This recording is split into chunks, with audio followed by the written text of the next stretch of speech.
The next one is a rattle or a clank noise. You usually hear it when you're actually riding down the road.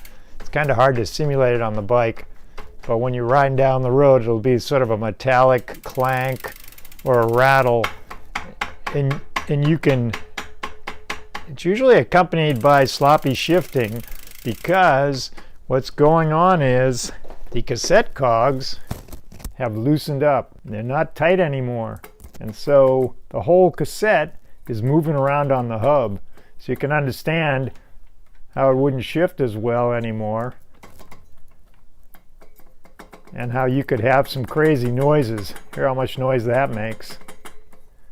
The way to fix a loose cassette and stop that clanking and metallic noise is with the cassette lock ring tool.